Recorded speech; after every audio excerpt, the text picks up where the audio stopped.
বলছে যে তোমরা কোরআন শরীফের সূরা মুখস্থ করবা, 7 দিনের মধ্যে অর্থসহ সূরা মুখস্থ করবা, তাই নাইলে হিজাব করবা। হিজাব ছিল, হিজাব থেকে ওরা হিজাব করতে বলছে, আবার পর্দা করতে বলছে। তাই পর্দা না করলে তোমাদের শরীর মেয়েরা ছেলেরা দেখতে পাবে গাল দেয়। ক্লাসে আবার স্যারেরা বাজেভাবে আমাদেরকে গালি দেয়। তোর ক্লাসে কি বলছে?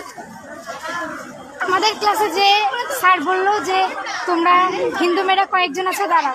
তারপর আমরা দাঁড়াইলাম, বলতেছে তোমরা হিজাব পড়ো না কেন? বললাম যে স্যার আমরা হিজাব কেন পড়বো, স্কার্ফ পড়বো। কয় না, তোমরা যে হিজাব পড়ো না, তোমরা রাস্তা দিয়ে যে হাঁটো, ছেলেরা তোমাদের শরীর থেকে আকর্ষিত হয়, এই জন্য তোমাদের হিন্দু মেয়েদের আজকাল বিয়ে হচ্ছে না। তারপর বাজেভাবে নোংরা ভাষায় গালি দেয় স্যার। তারপর বলে যে হিজাব পরে আসবা, পরের দিন থেকে পরে আসবা। আর আমাদের পরের মাস থেকে বাজে ভাষা অনেক তোমরা যে গীতা পাঠ করতেছো, তোমাদের বাবা মা কি গীতা পাঠের মাহাত্ম্য বুঝে? আমরা যদি না বুঝতাম তাহলে কি পড়তাম?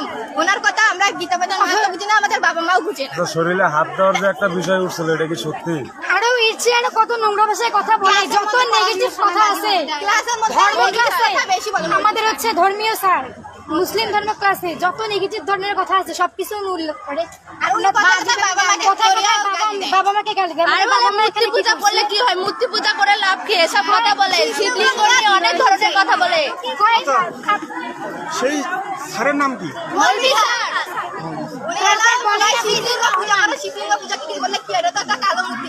সব মাপ করে, একটা ছোট একটা বড়। তারপর বলে তোমাদের মা বাবা কখনো গীতা পড়ছে? তোমরা গীতার অর্থ জানো যে গীতা পড়তে যাও? অথচ অ্যাসেম্বলি তো ওরা কোরআন শরীফ পড়ে, কোরআন শরীফের অর্থ পর্যন্ত পড়ে। যেখানে অ্যাসেম্বলি 15 মিনিট হওয়ার কথা, সেইখানে 20 মিনিট ভাষণ পর্যন্ত করে।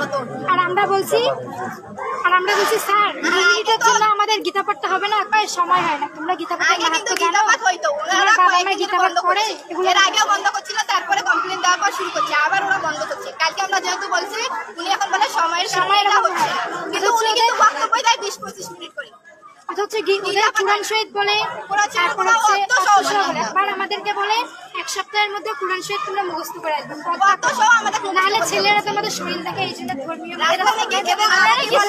আমি শাখা সিঁদুর কেন পড়ি, এই ধরনের কথাবার্তা স্কুলে কেন চলবে?